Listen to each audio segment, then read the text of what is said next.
पर बड़ी खबर का रुख कर लेते हैं और वो बड़ी खबर देश में कोरोना के आंकड़ों को लेकर आ रही है। तो देश में कोरोना की रफ्तार कम हुई है। तो लगातार देश में कोरोना के जो आंकड़े हैं वो कम होते जा रहे हैं। पिछले 24 घंटे में देश में 58,419 नए मरीजों की पुष्टि हुई है।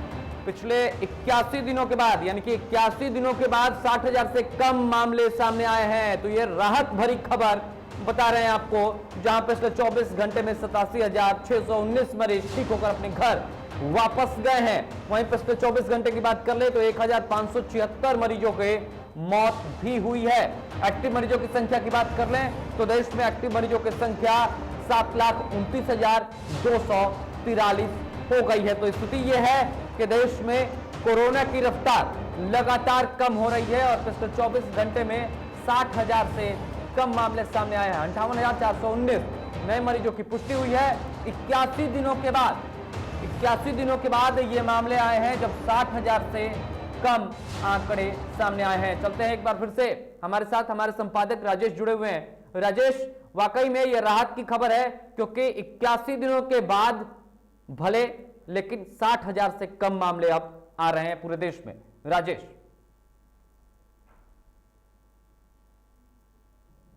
नहीं, बिल्कुल ये संतोषजनक आप कह सकते हैं, लेकिन इस बीच में कल जो एक खबर आई और वो थोड़ा सा चिंता बढ़ा दे रहा है। वो कहा ये जा रहा है, गुलेरिया साहब का जो बयान आया है उसमें कहा गया है कि आगे आने वाले दिनों में अगर हम लोगों ने लापरवाही बरती तो 6 से 8 हफ्ते के बीच में तीसरी लहर एक बार फिर आ सकती है।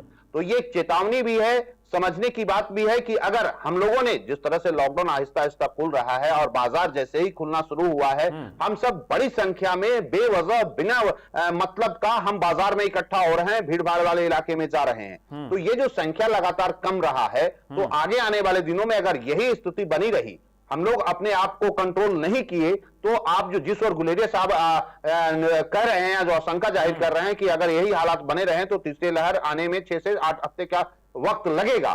तो अब जरूरत इस बात की है कि ठीक है, जो आंकड़े तो कम हो रहे हैं, लेकिन क्या हमारी लापरवाही कम हो रही है? हम लापरवाह और ज्यादा होते जा रहे हैं। तो ये चिंता का विषय है। साथ ही साथ जो आंकड़े कम हो रहे हैं उसे और ज्यादा तेजी से कम करने की जरूरत है। यह तभी संभव है जब जो कोरोना गाइडलाइन है, जो लॉकडाउन का जो पालन है, जो निर्देश है कोरोना से कैसे बचें, इसको जब तक हम इस गाइडलाइन को फॉलो नहीं करेंगे तो अभी जो आंकड़े हम कम देख रहे हैं वो आंकड़े बढ़ता हुआ भी देख सकते हैं। क्योंकि हम लोगों ने देखा था फर्स्ट फेज में और उसके बाद में सेकेंड फेज जब आया तो सेकेंड फेज में किस तरह से आंकड़े बढ़ रहे थे, 1 से 2, 2 से 4 और 4 से 6 हो रहे थे। तो ये तीसरे फेज में भी हम अगर वैसे ये लापरवाही हम लोगों ने अगर बरकरार रखी तो ये आंकड़ा फिर बदल जाएगा। आप तय मानिए, जो आज थोड़ी सी राहत की सांस हम लोग ले रहे हैं, वो सांस राहत की नहीं होगी, वो आफत की सांस हो जाएगी और मुसीबत बढ़ जाएगी। तो इस हालात को देखते हुए और समझते हुए अगर हम लोग नहीं चेते और नहीं इससे सीख लेते हैं तो आगे आने वाले दिन काफी खराब होंगे। एक चीज और, आप लगातार खबर भी दिखा रहे हैं, मैंने कल भी देखा, परसों भी देखा कि बाढ़ को लेकर आपने चिंता जाहिर की और बाढ़ को लेकर स्पेशल आपने कार्यक्रम भी किया। और तो अब प्रश्न ये उठता है कि एक तरफ कोरोना की मार है, कोरोना लगातार हमारे आसपास घूम रहा है और हम आपको कभी भी दबोच सकता है, परेशान कर सकता है।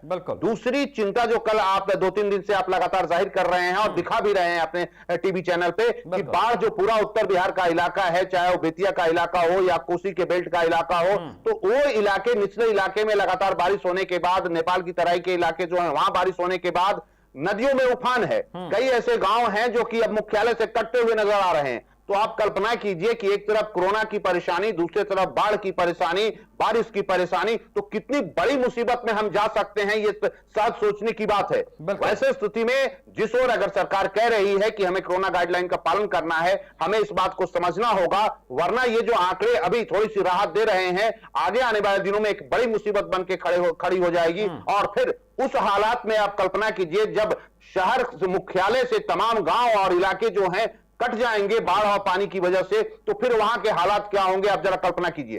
तो बेहतर यही होगा कि इस राहत भरे जो कदम जिस और राहत की ओर हम जा रहे हैं, सेफ जोन की अगर हम बढ़ रहे हैं, तो और तेजी से और पूरी लापरवाही को तो भूल ही जाना है। हमें लापरवाही नहीं करने की जरूरत है, भीड़ भाड़ वाले इलाके में जाने से बचने की जरूरत है, मास्क लगाना है। तो जो कोरोना गाइडलाइन दिया गया है, 2 गज की दूरी का पालन करना है, तो अगर हम लोगों ने अगर इस तरह से काम किया और इस कोरोना गाइडलाइन का फॉलो किया तो शायद अगर तीसरी लहर आती भी है तो वो बहुत बड़ा नुकसान हम सबको नहीं करेगा। बेहतर यही है कि इससे सीख लें और आगे आने वाले दिनों में जो आफत आ सकती है या आने वाली है उससे बचने की कोशिश करें। बिल्कुल, तो उससे बचने की कोशिश करें, यही एक सबसे बड़ा हथियार हमारे साथ हो सकता है। और साथ ही साथ सरकार को वैक्सीनेशन के कार्यक्रम पर भी बृहद स्तर पर और इसको बढ़ाने की जरूरत है। फिलहाल तमाम जानकारी के लिए राजेश आपका बहुत बहुत धन्यवाद। तो ये थे हमारे संपादक राजेश जो अधिक जानकारी दे रहे थे।